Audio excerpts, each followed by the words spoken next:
সুপ্রিয় দর্শক, আসসালামু আলাইকুম। সবাইকে আমন্ত্রণ জানাচ্ছি মোহনা টেলিভিশনের খেলাধুলা নিয়ে আমাদের বিশেষ আয়োজন টাইম স্পোর্টস। পুরো অনুষ্ঠান জুড়ে আপনাদের সাথে আছি আমি সাইফুল ইসলাম নয়ন। আমরা খেলাধুলার গবেষণা, উন্নয়ন, পরিকল্পনা ও বাস্তবায়ন নিয়ে কথা বলে থাকি corporate social responsibility, tourism and sports নিয়ে। তারই ধারাবাহিকতায় আমরা যে আলোচনা করব বাংলাদেশের ক্রীড়াঙ্গনে বিভিন্ন বিষয় নিয়ে, বিশেষ করে নারীদের ক্রীড়াঙ্গনকে ডেভেলপমেন্ট করার জন্য যারা ওতপ্রোতভাবে কাজ করেছেন অত্যন্ত তিনজন প্রিয় মানুষ আজ আমার সাথে উপস্থিত হয়েছেন। আমার সাথে আছেন জনাব হামিদা বেগম, সিনিয়র সহসভাপতি, বাংলাদেশ মহিলা ক্রীড়া সংস্থা, একই সাথে জাতীয় ক্রীড়া পুরস্কার প্রাপ্ত। আমার সাথে আছেন কামরুন্না ডানা, সাধারণ সম্পাদক, বাংলাদেশ মহিলা ক্রীড়া সংস্থা, একই সাথে জাতীয় ক্রীড়া পুরস্কার প্রাপ্ত, এবং আছেন জনাব ফয়েজ আহমেদ, সাধারণ সম্পাদক, বাংলাদেশ রুরাল গেমস ফেডারেশন। আমি প্রথমে যাব হামিদা বেগমের কাছে। হামিদা বেগম আপা, আপনি দীর্ঘদিন ধরে বাংলাদেশের স্পোর্টস ডেভেলপমেন্ট নিয়ে কাজ করছেন, একই সাথে জাতীয় ক্রীড়া পুরস্কার প্রাপ্ত এবং হচ্ছে যে অ্যাথলেটিক্স এবং একজন সফল সংগঠক হিসেবে। কিন্তু বাংলাদেশের নারী ক্রীড়াঙ্গন যেভাবে ডেভেলপমেন্ট হওয়ার কথা ছিল, কিন্তু আজও পর্যন্ত স্বাধীনতার পর থেকে এখন পর্যন্ত কিন্তু সেভাবে কিন্তু হয়নি। কেন, আপনি বিষয়টি কিভাবে দেখছেন? এটা অনেক ব্যাপার আছে। মনে করেন নারীদের ফ্যাসিলিটিসটা কম, এবং নারীরা, আমরা যেসব মেয়েরা খেলাধুলা থেকে আসছে তারা খুব নিডি পরিবার থেকে আসছে। পরিবার থেকে তাদের কোনো সেরকম আর্থিক সহযোগিতা হচ্ছে না, বা তারা লেখাপড়া খুব একটা করতে পারছে না। তা মনে করেন একজন মেয়ে যদি এডুকেটেড থাকে সে কিন্তু সবকিছু সহজে ক্যাচ করতে পারবে, কিন্তু যারা এডুকেটেড না তারা কিন্তু অত তাড়াতাড়ি পারবে না।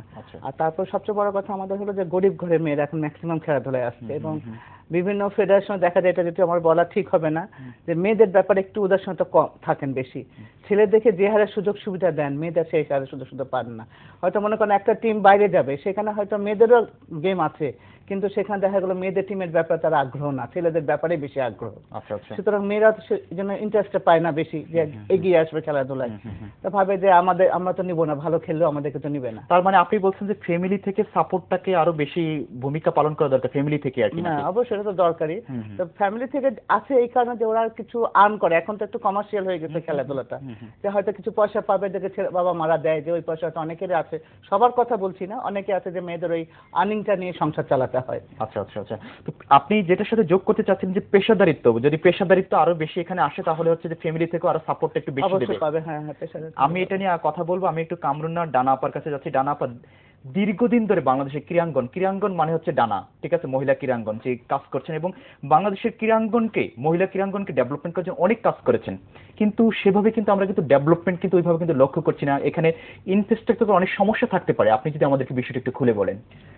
আসলে সামগ্রিকভাবে আমরা আপনি যেটা বলছেন মেয়েদের ক্রীড়াঙ্গনে আমরা এগোতে পারছি না, সেটা কিন্তু না। সামগ্রিকভাবেই কিন্তু আমরা খুব একটা এগিয়ে নেই আর্থসামাজিক অবস্থার পরিপ্রেক্ষিতে, সেটা বিভিন্ন সেক্টরে, শুধু স্পোর্টস না। আমাদের পুরুষরাও যে অনেক এগিয়েছে সেটাও আমি বলবো না। আমাদের সীমিত সুযোগের মধ্য দিয়ে আমরা এগোচ্ছি, যদিও আমাদের 43 বছর পার হয়ে গেছে। সেইখানে যতদূর যাবার কথা ছিল ততদূর আমরা পৌঁছাতে পারিনি, আমাদের টার্গেটটা আমরা ফুলফিল করতে পারিনি। আমি মনে করি প্রথম যেটা দরকার, একটা প্রপার প্ল্যানিং দরকার। দীর্ঘমেয়াদী প্রশিক্ষণের প্রয়োজন আছে। দীর্ঘমেয়াদী প্রশিক্ষণ হলে কিন্তু একটা প্লেয়ার তার একটা স্ট্যান্ডার্ডে সে পৌঁছাতে পারে। আমরা বিভিন্ন সময় বিভিন্ন ফেডারেশন এটা করে থাকি। অনেক সময় তারা বলে থাকেন যে আর্থিক সমস্যাটা রয়েছে, যে আমরা 2 বছর বা 3 বছরের কোনো ট্রেনিং প্রোগ্রামে যেতে পারি না। হয়তো 1 মাস 2 মাস ট্রেনিং করলাম, ছেড়ে দিলাম, ওরা কিন্তু হারিয়ে গেল। ওদেরকে কিন্তু আমরা আর পাচ্ছি না খুঁজে, বাড়িতে গিয়ে চুপচাপ বসে আছে।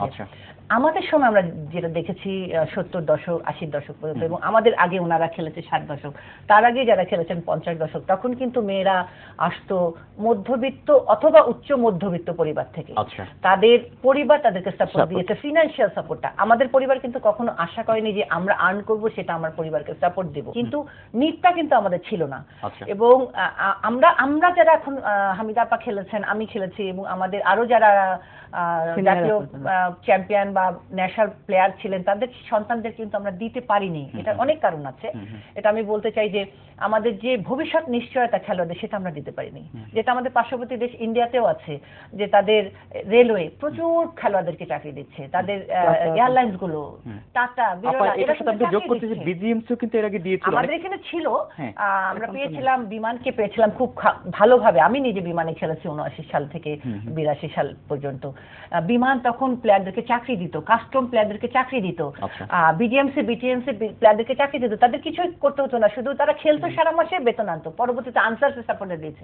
এটা কিন্তু এখন কমে গেছে। আচ্ছা। বিমানের সেভাবে বিমান পিছিয়ে গেছে, কাস্টমসও পিছিয়ে গেছে, বিডিএমসি বিটিএমসি মাঝে ছিলই না, এখন আবার বিডিএমসি শুরু করেছে।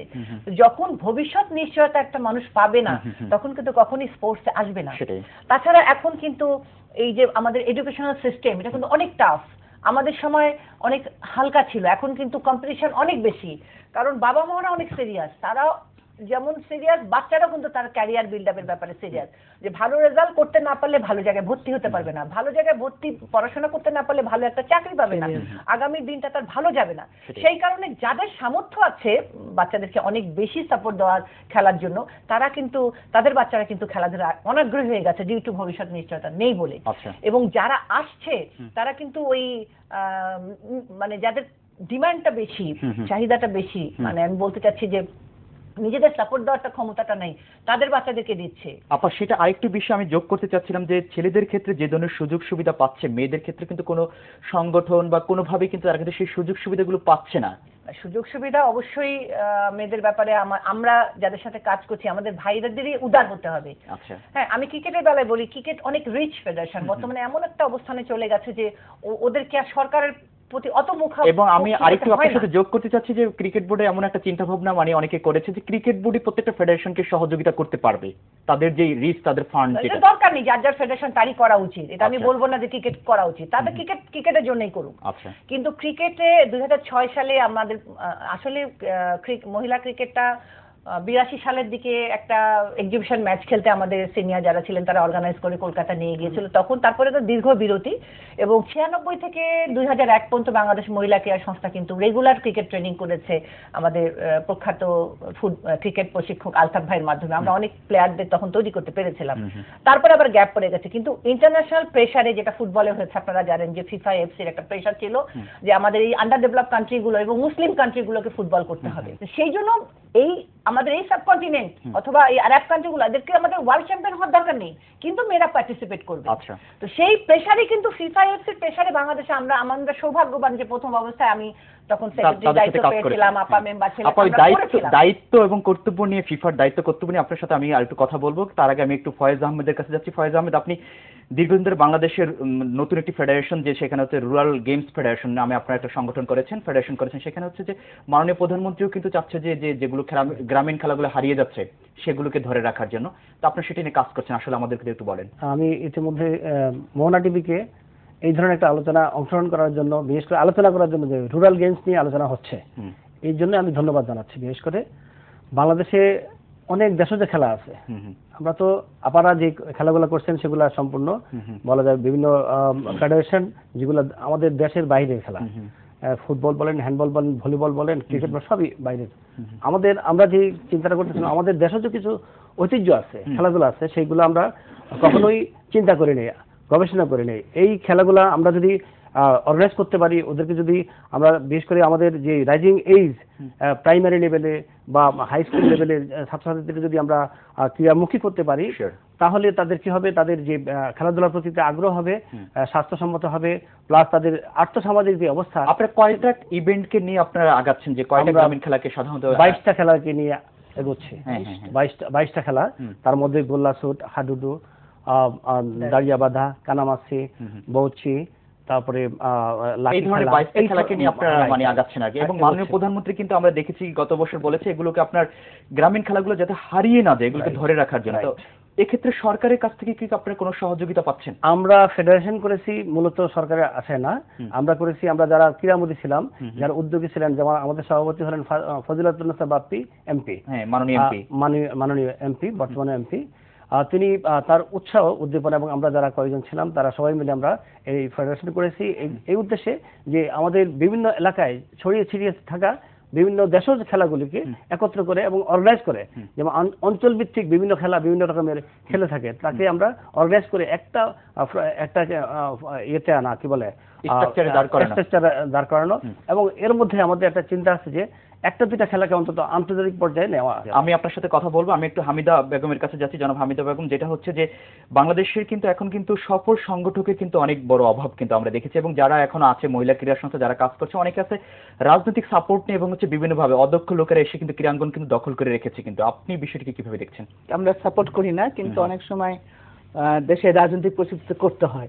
আর মহিলা সংগঠক যে আপনি বলছেন, আসলে কিন্তু মহিলা সংগঠক নাই। আমরা যারা ছিলাম তারাও দূরে সরে গেছি, আর যারা আমরা গুটি কয়েক আছি, তা আমি তো এটা সবসময় সবখানেই আলোচনা করি যে আমরা এখন যারা আছি তারা যদি আমরা চলে যাই তাহলে কিন্তু আপনি সংগঠক আর পাবেন না খুঁজে। আচ্ছা, আপনারা নতুন সংগঠক তৈরি করার জন্য কি কোনো কাজ আমরা একটু চেষ্টা করছি, যারা এক্স প্লেয়ার খেলা ছেড়ে দিয়েছে তাদেরকে নিয়ে এসে কোনো একটা কমিটিতে রাখা, বা আমাদের যারা মহিলা সংস্থা বিভিন্ন সাব কমিটি আছে সেখানে আমরা ঢুকাবার চেষ্টা করছি। তারপর আমাদের জেলা মহিলা ক্রীড়া সংস্থা, বিভাগীয় মহিলা ক্রীড়া সংস্থা, ওখানে আনার চেষ্টা করছি, কারণ ওখানে এত রাজনৈতিক প্রেশারটা থাকে না যেখানে মহিলা ক্রীড়া সংস্থা থাকে।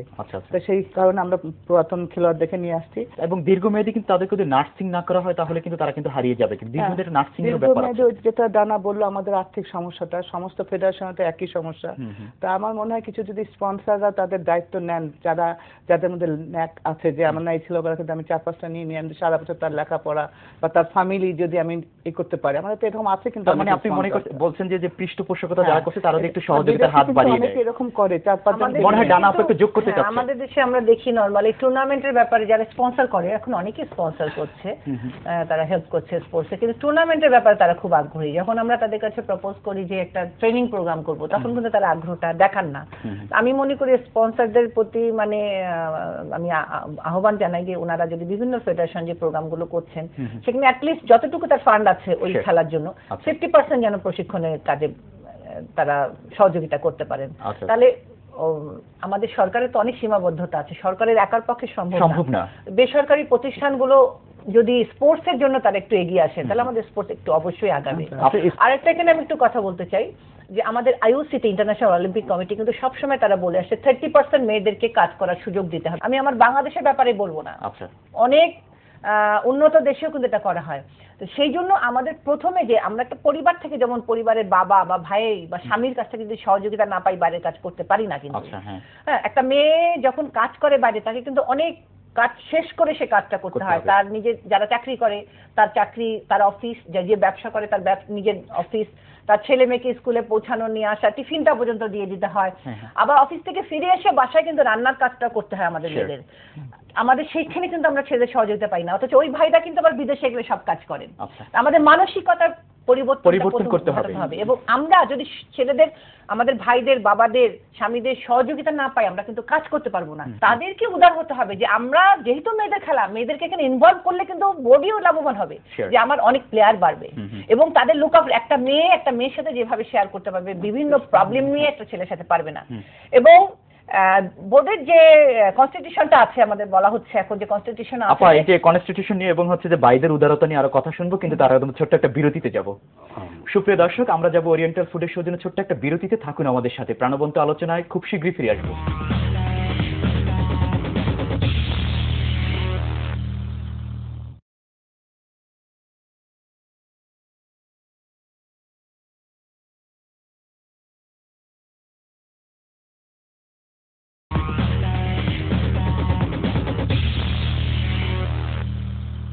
সুপ্রিয় দর্শক, বিরতির পর আবারও সবাইকে আমন্ত্রণ জানাচ্ছি ওরিয়েন্ট ফুড টাইম স্পোর্টসের সাথে আছেন অত্যন্ত তিনজন প্রিয় মানুষ। কামরুন্নাহার ডানা আপা, যেটা আমরা বলছিলাম যে আমাদের ইনফ্রাস্ট্রাকচারগত অনেক সমস্যা আছে, এবং হচ্ছে যে আমাদের ভাইদেরকে আরো উদার মনের হতে হবে আর কি। তাহলে মেয়ে যেন ডাইরেক্ট রাস্তা পায় তার সুযোগ করে দিতে হবে, যেটা সংসদে আছে 50টি সংরক্ষিত আসন। মেয়েরা কিন্তু ডাইরেক্ট ইলেকশন করছে। আমাদের প্রাইম মিনিস্টার উনি ছেলেদের সাথে ইলেকশন করে জিতে আসেন, এক্স প্রাইম মিনিস্টার উনি ছেলেদের সাথে ইলেকশন করে জিতে আসেন, মতিয়া চৌধুরী, সাজেদা চৌধুরী, দীপুমণি, আরো অনেকে যারা আছেন তারা ইলেকশন করে জিতে তারপরে মন্ত্রী হয়েছেন বা কেউ এমপি আছেন। তো তারপরে কিন্তু সংরক্ষিত আসন আছে। কেন? যে আমাদের মেয়েদের এখনো ওই সামাজিক দৃষ্টিকোণ থেকে আমরা অতখানি উঁচু পর্যায়ে যাইনি যে একটা মেয়ে তার যোগ্যতা থাকলে একটা ছেলের সাথে কম্পিট করে সবাই জিতে আসবে। কিন্তু আমরা কিন্তু মুখে মুখে বলছি যে সম অধিকার, আমরা নারীর অধিকারের কথা বলছি, আমরা জেন্ডার ব্যালেন্সের কথা বলছি, জেন্ডার ব্যালেন্সিং নিয়ে আমরা সারা পৃথিবীতে বিভিন্ন ইয়েতে যাচ্ছি, সেমিনারে যাচ্ছি, বিভিন্ন সিম্পোজিয়াম করছি, সেখানে কিন্তু পুরুষরাও আছে। তার মানে শুধু যে নারীদেরকে নিয়ে সেই সিম্পোজিয়াম গুলো হচ্ছে সেটা তো না। আমরা যে পুরুষরা যারা অ্যাটেন্ড করছি বা যারা নীতি নির্ধারণ করছি তারা কতটুকু এখানে ইমপ্লিমেন্টেশনটা করছে, যে আমরা এমন কনস্টিটিউশন বানাবো কেন যেখানে একটা মেয়ে ডাইরেক্টর হওয়ার সুযোগ নেই। আর যদি সেটা নাই থাকে তাহলে আমাদের যে বাংলাদেশ অলিম্পিক অ্যাসোসিয়েশনের কথা আমি বলি, বা বাংলাদেশে আমার সৌভাগ্য হয়েছিল আমি যখন প্লেয়ার তখন থেকে বিভিন্ন ইন্টারন্যাশনাল টুর্নামেন্টে ফুটবল ক্রিকেট আমি কিন্তু কাজ করেছি বিভিন্ন সাব কমিটি। তো তখন তো আমরা দেখেছি যে আমাদের যখন সাব গেমস হয় এত বড় একটা মিট, 7টা দেশ, সেখানে 8টা দেশ এখন খেলছে আফগানিস্তান আসার পর, সেখানে কি বিয়ে সব কর্মকর্তা সম্ভব কাজ করার? তখন তার আমরা কি করি, বিভিন্ন সেক্টর থেকে যারা খুব অভিজ্ঞতা সম্পন্ন সিনিয়র তাদেরকে কিন্তু নিয়ে আসি। সে একজন সচিব হতে পারে, সে একজন 30 বছরের মাঠে কাজ করার সংগঠক হতে পারে, তখন তারা হয়। এত বড় একটা মিট হলো, আমরা একটা কমিটি করতে পারলাম না কেন? এটা একটা আমার কষ্ট। এবং আমরা মেয়েদেরকে কোনো কাজ করার সুযোগ দিতে পারলাম না। মেয়েদের খেলা হলো সিলেটে। আপা সুযোগ নিয়ে একটু কথা বলো। আমি একটু হামিদা আপার কাছে একটু যাচ্ছি যে হামিদা আপা, এবার কিন্তু আমাদের কিন্তু টি20 বিশ্বকাপ কিন্তু শেষ হয়েছে, কিন্তু সেখানে কিন্তু আমাদের ছেলেদের প্রত্যেকটি খেলা কিন্তু টেলিভিশন কিন্তু সেখানে কিন্তু লাইভ করেছে, কিন্তু দেখিয়েছে, কিন্তু মেয়েদের যে বিশ্বকাপ বাংলাদেশে চলছে এটাই কিন্তু অনেকে জানে না। এটা আসলে বাংলাদেশে যে আমরা বারবার বলি নারী স্পোর্টসকে ডেভেলপমেন্ট করতে হবে, ক্রিকেটকে ডেভেলপমেন্ট করতে হবে, আসলে এইভাবে রেখে তো আসলে ডেভেলপমেন্ট সম্ভব না কোনোভাবেই। হ্যাঁ, আসলে এটা ঠিক কথা। কারণ আমাকে অনেকে, যেমন জানাবো লোককে অনেকে জিজ্ঞেস করছে, আমাকে অনেকে জিজ্ঞেস করছে, পাপা ক্রিকেটের মেয়েদেরটা খেলা দেখছে না, কোন চ্যানেল দেখাচ্ছে? আমি সামনে জানি না, বোঝা মনে হয় দেখাচ্ছে না। তো সেটা আপনারা প্রতিবাদ করতে পারেন না? আমি আর জানাতে একবার ছিলাম, প্রতিবাদ করবো কাজ কাজ, কেউ শুনলে তো প্রতিবাদ করবো, কিন্তু আমাদের মনে মনে কষ্ট লেগেছে যে মেয়েরা তো আমার খারাপ খেলে না। আর মেয়েদের তো মাঠে আসাম 2007 সালে ওরা ইন্টারন্যাশনালি খেলছে, 2007 সাল থেকে আমাদের মেয়েরা। তাহলে আপনি চিন্তা করেন কয় বছর, সেই বছরে কি আমাদের মেয়েরা খারাপ খেলেছে? আমার তো মনে হয় এবছর কিন্তু আমরা থেকে বহু গুণ ভালো কিন্তু আমরা হারিয়েছি, কিন্তু তারপর আয়ারল্যান্ডকে হারিয়েছি। তা আমাদের মেয়েরা তো খারাপ খেলে। দেখেন আমাদের মুশফিক, ওরাও আমাদের ছেলে, সাকিবও আমাদের ছেলে, ওরা কি করছে, ওরা হাসাহাসি করছে কি নিয়ে, ওদের কালকে খেলা কি হতো সেগুলো সব ছবি আসছে, কিন্তু আমাদের মেয়েদের খেলার কোনো অ্যাকশন, কোনো ছবিই নাই। দুই একটা তাও যা আসে প্রথমত সেটা হলো অন্যরকম ভিতরের পাতায়, খেলার খবরও ভিতরের পাতায়, উপরে একটা লেখেন তো মাঝখানের পাতায়, আর ছেলেদের তো মেন ফ্রন্ট পেজে সব ছবি আসে। এখানেও তো মেয়েদের উৎসাহটা কমে যায়। মেয়েদের কিন্তু উৎসাহ, তাদের গার্জেনরা যে মেয়েদেরকে পাঠাবে, মনে করেন আমাদের লেভেল যারা গার্জেন, তারা তো ওইসব দেখে পাঠাবে। একটা ছবি আসলে একটা মা নিয়ে যায়, দেখো আমার মেয়ের ছবি আসছে, এরকম অনেক কিছু আমাদের মেয়েরা পেপার কাটিং করে রেখে দিয়েছে যে আমার মেয়ে খেলেছে। কিন্তু এইরকম যদি উৎসাহ না থাকে তাহলে মেয়েরা কিভাবে আগে আসবে, মেয়েদের পারফরমেন্স বা কিভাবে ভালো হবে? প্রধানমন্ত্রী নারী, বিরোধী নেত্রী নারী, সংসদ উপনেতা নারী, ফরেন মিনিস্টার হয়েছিলেন, এখন স্পিকার নারী। তো শুধু এই কজনকে দিয়ে কিন্তু নারীর ক্ষমতায়ন হবে না, সর্বক্ষেত্রে নারীর ক্ষমতায়নের প্রয়োজন আছে। কিছু কথা বলি, ও কিন্তু কাউন্সিলর ক্রিকেট বোর্ডের, তা মেয়েদের দায়িত্বটা তোকে দিতে পারতো, যেখানে যেখানে মেয়েদের হবে আপা আপনি একটু দায়িত্বটা নেন। এটা কিন্তু একটা মনের বড় মনের পরিচয় যে না মেয়েদের খেলা হচ্ছে, তারপর সে একজন কাউন্সিলরও, তাকে ইজিলি দায়িত্বটা দিতে পারতো, কিন্তু সেখানে আমি একটু ফয়েজ ভাইয়ের কাছে যাচ্ছি। ফয়েজ ভাই, বোনেরা বলছে যে আপনাদের অনেক উদার হতে হবে, কিন্তু আসলে কিভাবে উদার হতে হবে এবং আপনাদের মনটাকে অনেক প্রসারিত করতে হবে, আসলে কিভাবে সম্ভব? বাস্তবতা হলো কি, যেমন একটু আগে বললেন যে টিভিতে দেখায় না কেন, টেলিভিশন গুলো চ্যানেলগুলো নির্ভর করে স্পন্সরের উপরে। হ্যাঁ, তাদের টেলিভিশন চ্যানেলগুলো কোন কোন খেলাগুলো দেখাচ্ছে বা দেখাবে তা কিন্তু বিসিবি সরাসরি ঠিক করে দেয় না, বিসিবি না বা ছেলেরা ঠিক করে দিচ্ছে না, এটা আইসিসি ঠিক করে দিচ্ছে। প্লাস যেসব চ্যানেলগুলো দেখাবে তাদের ইন্টারেস্টে তারা বেশি করে সেদিকে ডাইভার্ট হয়। এই ব্যাপারে আমার মনে হয় সবার উদার হওয়া দরকার। আপনি আরেকটা কথা বলতে চাইছিলেন যে CSN corporate social responsibility, right. দানাপা যে কথাটা বলছিলেন যে স্পন্সর কারা আসবে, কেন আসবে? স্পোর্টসে সে যদি ইন্টারেস্ট না পায়, একজন স্পন্সর লক্ষ লক্ষ টাকা, কোটি কোটি টাকা স্পন্সর মূল্যায়ন করতে হবে। যদি মূল্যায়ন না করি, আমি সরকারিভাবে হোক, বেসরকারিভাবে হোক, ফেডারেশন দিক থেকে হোক, আমরা যে সামাজিকভাবে হোক, তাদেরকে মূল্যায়ন করা দরকার, তাহলে অবশ্যই তারা স্পোর্টসে আসবে। আমার সাথে অনেকের কথা হয়েছে, যেমন তারা আসতে চায়, অনেকেই পথ খুঁজে পাচ্ছে না, কার মাধ্যমে আসবে, কিভাবে আসবে। যেমন ওয়ালটন এখন কিন্তু একটা ভালো ভূমিকা রাখবে, এর মধ্যে একজন আছে কিন্তু ইকবাল বিন আনোয়ার ডন, আপনাদের কমিটির মেম্বার, সিনিয়র ভাইস প্রেসিডেন্ট। ওনার কিন্তু এই খেলাধুলার স্পন্সর নিয়েই কাজ করেন, এবং সে কিন্তু চেষ্টা করে সব ফেডারেশনের সাথে সম্পৃক্ত, যখনই যাচ্ছে কিছু না কিছু যেভাবে হোক অনুদান দেওয়ার, চেষ্টা করে। এইভাবে অন্যান্য যে স্পন্সর করার মতো যে প্রতিষ্ঠানগুলি আছে ওনারা যদি এগিয়ে আসেন তাহলে দেখবেন যে অনেক কাজ করবে, অনেক অনেক ভালো হবে। আর আপনারা যে কথাটা বলতেছেন ভাইদের বৈষম্যতা, আসলে বৈষম্য না, সেটা অর্গানাইজ করতে হবে, একসাথে মিলেমিশে কাজ করতে হবে, চলে আসতে হবে অটোমেটিক। এখনো দেখেন মেয়েরা যে সুযোগ সুবিধা পাচ্ছে, অ্যাকচুয়ালি সারা দেশে ছেলেরা কিন্তু এরকম পাচ্ছে না। আপনারা হিসাব করে দেখেন আমাদের দেশে যে বিসিবি বলেন বা অন্যান্য ফেডারেশনে, ফুটবল বলেন, ভলিবল, হ্যান্ডবল, অন্যান্য ফেডারেশনে মেয়েরা যেই এভারেজে যেই ফ্যাসিলিটিস পাচ্ছে, কিন্তু এভারেজে আমার ছেলেরা সেই তুলনায় কম পাচ্ছে। এখানে একটু কথা বলি আমি। 3টা জায়গা আছে, মেয়েদের মাত্র একটা মহিলা ভাসানী, মাওলানা ভাসানীর হকের থেকে থাকা জায়গা আছে। আপনারা করে নেন, শুধু মহিলা কমপ্লেক্স। আমি একটু কথা বলি। 1971 সালে স্বাধীনতার পরে আমাদের বড় বোনরা ওই সময় যারা স্বনামধন্য খেলোয়াড় ছিল, তার মধ্যে একজনের নাম বলতেই হয়, লুৎফুন্নেসা বকুল, উনি সম্প্রতি মারা গেছেন, রাবেয়া খাতুন তালুকদার, এবং তৎকালীন এখন যিনি সংসদের উপনেতা সাজেদা চৌধুরী, ওই আপা, এবং আমাদের বর্তমান প্রেসিডেন্ট রাফি আক্তার দলি, এনারা কিন্তু বঙ্গবন্ধুর কাছে গিয়ে আমাদের জন্য এই মাঠটা, এখন যে ধানমন্ডিতে সুলতানা কামাল মহিলা টিয়াটন, ইম্পর্টেন্ট একটা জায়গা, অনেক দামি জায়গা, সেটা ওনারা নিয়েছিলেন যে নাম আমাদের দেশের কনটেক্সটে একটা নতুন দেশ হলো, সেই দেশের মেয়েরা লজ্জা পাবে, ভয় পাবে, একটা ভীতি থাকবে, তাদেরকে আলাদা একটা জায়গার মধ্যে সুযোগ করে দেওয়া হোক, সেখানে তাদের ভয় ভীতি লজ্জাটা ভেঙে তারা খেলার মাঠে বিচরণ করবে, সেখান থেকে বিভিন্ন ফেডারেশন পিক করবে। আপা আরেকটা বিষয় কিন্তু আমাদের মানে বারবার আমরা বলছি যে ক্রীড়াঙ্গনের পৃষ্ঠপোষকতা কিন্তু তারা অন্য জায়গা থেকে যেটা আউটপুটটা আশা করে তার থেকে কিন্তু এখানে কিন্তু অনেক বেশি কিন্তু পায়। অবশ্যই এটা খুব প্রচারটা অনেক বেশি হয় একসাথে। তারা যে একটা বিজ্ঞাপন যদি একটা পাতায় 16 ইঞ্চি বাই 16 ইঞ্চি যে টাকা দেবে তার চেয়ে অনেক কম টাকায় কিন্তু প্রতিটা পত্রিকায় কাভারেজ, এখন তো অনেক পেপার, হ্যাঁ একটা সময় ছিল ইলেকট্রনিক মিডিয়া দুইটা মিডিয়ায় আসছে পেপার, এখন সেখানে শতাধিক প্রিন্ট মিডিয়া, ইলেকট্রিক মিডিয়া, অনেক ইলেকট্রিক মিডিয়া অনেক। তো সেই জন্য আমি বলবো যে তাদের কিন্তু ফিডব্যাক তারা পায়, তাদের একটু মনে করতে হবে যে এটা আমার একটা সামাজিক দায়িত্ব, এই জিনিসটা সকলের ফিল করা উচিত যে আমার সামাজিক দায়বদ্ধতা থেকে আমি স্পোর্টসের জন্য কিছু করি। কারণ স্পোর্টস যখন একটা ছেলে খেলাধুলা করতে পারবে, যখন একটা মেয়ে খেলাধুলা করতে পারবে, তখন কিন্তু সে ক্রাইম গুলো থেকে দূরে সরে যাবে। আজকে আমাদের সামাজিক অবক্ষয় হয়েছে, তাই না? স্পোর্টস ডেভেলপমেন্ট ব্যতি রেখে কিন্তু কোনো দেশের সেভাবে ডেভেলপমেন্ট হয়নি, কিন্তু আমাদের মাঠ সমস্যা হয়ে গেছে, যেটা আমরা ছোটবেলায় প্রচুর মাঠ পেয়েছি, পাড়ায় মাঠ পেয়েছি, স্কুলে মাঠ পেয়েছি, কলেজে মাঠ পেয়েছি, ইউনিভার্সিটির মাঠ পেয়েছি। এখন ঢাকা শহরে আপনি দেখেন বিল্ডিং সর্বস্ব স্কুল, বিল্ডিং সর্বস্ব ইউনিভার্সিটি, আমাদের বিভিন্ন টুর্নামেন্ট কমে গেছে। আমরা স্কুল টুর্নামেন্টকে ইন্টার স্কুল খেলে কিন্তু আমরা খেলাধুলার ভালোবাসাটা এসেছে। ইন্টার স্কুল খেলতে রংপুর আমার বাড়ি, রংপুর থেকে রাজশাহী গেছি, রাজশাহীতে জিতে ঢাকা এসেছি, তখন মনে হচ্ছে যে আমি খেলবো। স্কুলে যখন মাঠ পাবে তখন কিন্তু সে খেলাকে ভালোবাসবে, সে মাঠের সাথে তার সাক্ষাৎই অটোমেটিক্যালি সে কম্পিউটারে ল্যাপটপে চলে আমরা দায়ী, আমরা আমাদের পরবর্তী প্রজন্মকে আমরা সুযোগ করে দিতে পারছি না, এর জন্য আমরা দায়ী।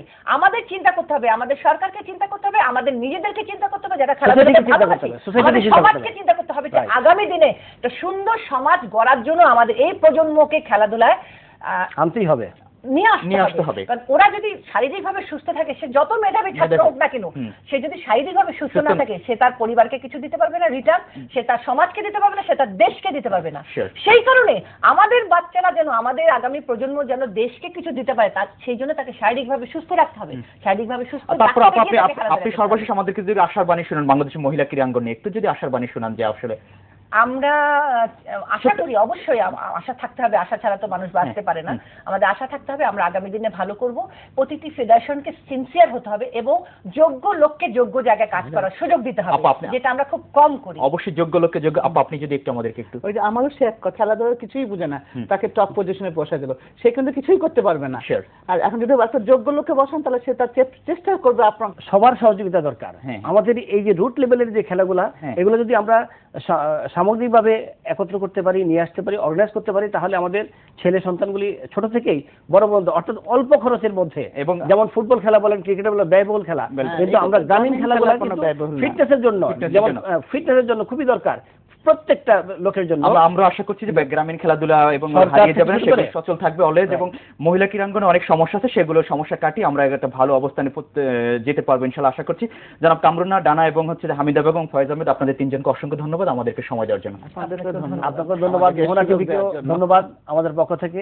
ক্রীড়াঙ্গনের দর্শক, আমরা আমাদের অনুষ্ঠান একেবারে শেষ প্রান্তে, তবে যাবার আগে বলছি অনুষ্ঠান সম্পর্কে এবং খেলাধুলা সম্পর্কে যে কোনো তথ্য এবং মতামত আপনি আমাদেরকে জানাতে পারেন। আপনি চিঠি লিখতে পারেন এবং ইমেইলও করতে পারেন timesportsbd@gmail.com। ফেসবুক, টুইটার, স্কাইপে তো আপনার জন্য খোলা আছেই। এতক্ষণ আমাদের সাথে থাকার জন্য সবাইকে অসংখ্য ধন্যবাদ জানিয়ে আমি সাইফুল ইসলাম নয়ন এখানে বিদায় নিচ্ছি। ভালো থাকতে হবে সবাইকে। আল্লাহ হাফেজ।